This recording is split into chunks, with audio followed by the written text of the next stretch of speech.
सफेद हंस की खोज। शिक्षाप्रद कहानी। दुर्गादास नाम का एक धनी किसान बड़ा आलसी था। न कभी अपने खेत देखने जाता, न खलिहान, अपनी गाय भैंसों की भी वह खोज खबर नहीं रखता था। इतना ही नहीं, अपने घर के सामान की भी उसको कोई परवाह नहीं रहती थी। सारे काम उसने नौकरों के भरोसे छोड़ रखे थे। उसके इस प्रकार आलसी बनने और प्रबंध न करने से घर की स्थिति दिन प्रतिदिन बिगड़ती जा रही थी। खेती में उसको हानि होने लगी। गायों के दूध घी से भी किसी प्रकार का लाभ होना बंद सा हो गया था। एक दिन दुर्गादास का मित्र हरिश्चंद्र उसके घर पर आया। उसने दुर्गादास के घर का हाल देखा तो उसे आश्चर्य होने लगा। वह समझ गया कि यदि वह दुर्गादास को समझाता है तो वह इतना आलसी है कि अपना स्वभाव बदलेगा नहीं। फिर भी उसने अपने मित्र की भलाई सोची और उससे कहा, मित्र, तुम्हें संकट में देखकर मुझे बड़ा दुख हो रहा है। तुम्हारी दरिद्रता को दूर करने का एक सरल सा उपाय मैं तुम्हें बताना चाहता हूँ। तुम्हारी बड़ी कृपा होगी। यह उपाय तुम मुझे बताओ, मैं उसे अवश्य करूँगा। अपनी परिस्थितियों से त्रस्त दुर्गादास ने कहा, सुना है कि सब पक्षियों के जागने से पूर्व ही मानसरोवर पर रहने वाला एक सफ़ेद हंस पृथ्वी पर आता है। दोपहर दिन चढ़े वह लौट जाया करता है, किंतु यह कोई नहीं बता सकता कि वह कब कहाँ आएगा। लेकिन जो कोई उसके दर्शन कर लेता है उसको कभी किसी बात की कमी नहीं होती। दुर्गादास यह सुनकर बड़ा उत्साहित हुआ और कहने लगा, कुछ भी हो, मैं उस हंस के दर्शन अवश्य ही करूँगा।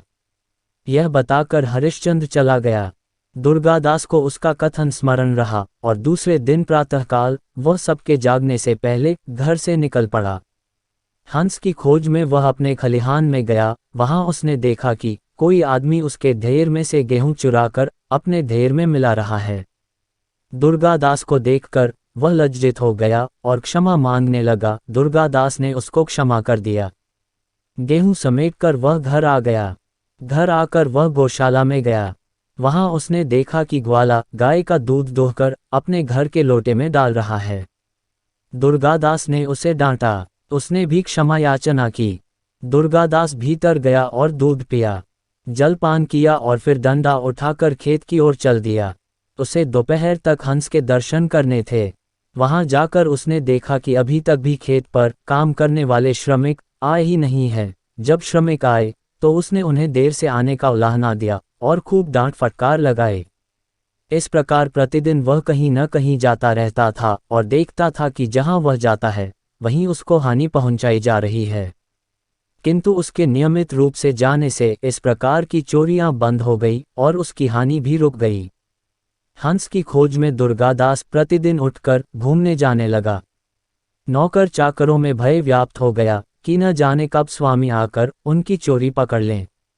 इसलिए उन्होंने चोरी और आलस छोड़ दिया। सब ठीक तरह से काम करने लगे। उसके यहाँ चोरी होना तो बंद हुआ ही, साथ ही वह निरोगी हो गया था। प्रातःकाल उठकर घूमने जाने से उसका स्वास्थ्य भी ठीक हो गया। अब उसको सब खेतों से यथोचित अन्न, गायों से यथोचित दूध आदि सब कुछ ठीक ठीक मिलने लगा था। उसके मित्र हरिश्चंद्र को उसकी चिंता लगी थी, इसलिए एक दिन वह फिर उसका समाचार जानने के लिए उसके घर आया। दुर्गादास उसको देखकर प्रसन्न हो गया और कहने लगा, मित्र, सफ़ेद हंस तो मुझे अब तक नहीं दिखा। जिस दिन तुम मुझे बता गए थे उसके दूसरे दिन से ही मैंने उसकी खोज आरंभ कर दी थी, किंतु उसकी खोज में लगने से मेरा सारा घर और काम धंधा व्यवस्थित हो गया और मुझे जो हानि हो रही थी वह रुक गई तथा पूर्ववत लाभ होने लगा है। हरिश्चंद्र को हंसी आ गई। वह बोला, परिश्रम के पंख सदा उजले होते हैं। जो स्वयं परिश्रम न करके अपना काम नौकरों पर छोड़ देता है वह हानि उठाता है। मैं जानता था कि यदि मैं तुम्हें आलस छोड़ने का परामर्श देता तो तुम उसे स्वीकार नहीं करते, किंतु मैंने तुम्हें आसान रास्ते का लालच दे दिया और तुम उसके अनुसार काम करने लगे तो तुम्हारा सब कुछ व्यवस्थित हो गया।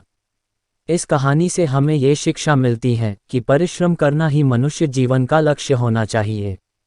दूसरों पर निर्भर रहकर हानि होती है, लाभ नहीं। ऐसी और वीडियो देखने के लिए सब्सक्राइब करें बाल मंथन हिंदी चैनल को। धन्यवाद।